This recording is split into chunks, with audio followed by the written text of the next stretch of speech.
qu'il y a un lien entre les émotions, le mental et le ventre qui reste? Alors, indirectement, directement, oui, je pense. Parce que finalement, un exemple tout bête, mais quand une femme est enceinte, elle fait un déni de grossesse, le ventre, il gonfle pas. Il y a forcément un lien, hein. Après, je pense que si on lui met autant d'importance au ventre, c'est ce que je dis des fois à mes clientes. Je dis, vous mettez tellement d'importance au chiffre de la balance qu'il va rester. Ah ouais? Fixez-vous sur un autre objectif. C'est vrai ça? Non, mais c'est psychologique. Ouais. C'est j'ai trop de graisse, je suis à 74, je suis à 74, je suis toujours à 74. Ouais. Laisse-le tranquille à un moment de chiffre.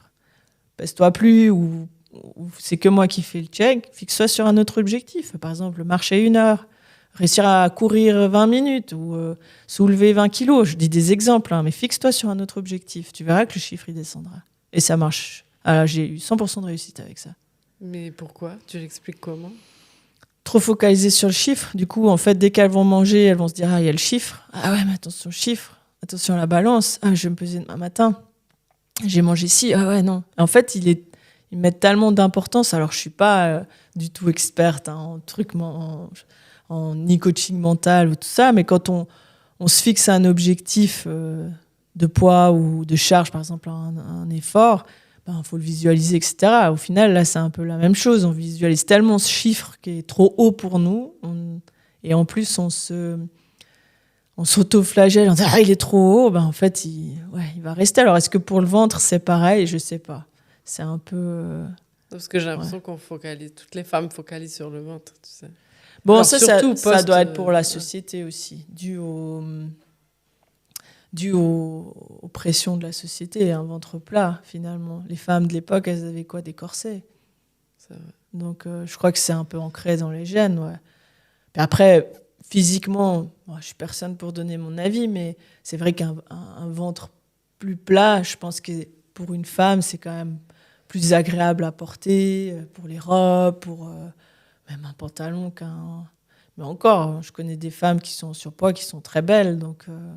Oui, puis il y avait dans certaines sociétés ou certaines périodes de l'histoire, être gros, c'était un signe de richesse. Ouais, parce que exactement. tu mangeais. Ouais, c'est clair.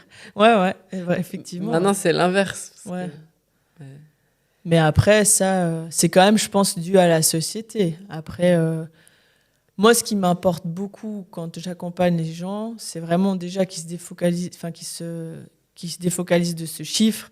Et ça marque plus autant d'importance. C'est pour ça que au niveau du présentiel, j'ai investi dans une balance impédance professionnelle, donc à plus des milliers de francs, pour vraiment avoir la composition corporelle de la personne. Parce qu'en fait, un chiffre, ça reste un chiffre. Du moment où on a la composition, on a déjà un peu plus d'indicateurs. Je ne dirais pas qu'on a tout, mais on en a déjà un peu plus.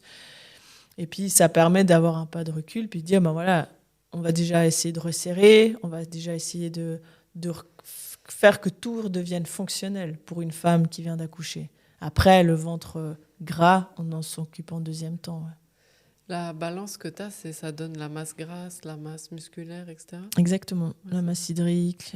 Alors, ça reste des indicateurs. Hein. Tous les chiffres sont des indicateurs. Mais ça, plus les mesures, plus les photos, plus le poids, voilà, ça permet d'avoir une ligne. Ouais. Alors, en fait, quand la maman, elle m'appelle, qu'elle a vu le besoin et puis qu'elle a l'envie de faire la démarche pour se sentir mieux, tout simplement, elle m'appelle, je l'auditionne, je regarde déjà si je peux l'aider. Et puis après, par rapport à ça, on cible ses problèmes. Et avec ça, ça me permet de fixer et d'identifier le prix qui va avec son accompagnement. Parce qu'en fait, une personne, elle aura peut-être besoin que du côté diastasie, donc resserrement. Une autre personne, elle aura besoin peut-être de l'alimentation avec. Donc, tout est spécifique, en fait, jusqu'au prix, pour permettre d'avoir vraiment l'accompagnement qui va à la personne. Et après, des fois, on peut aussi faire par bloc.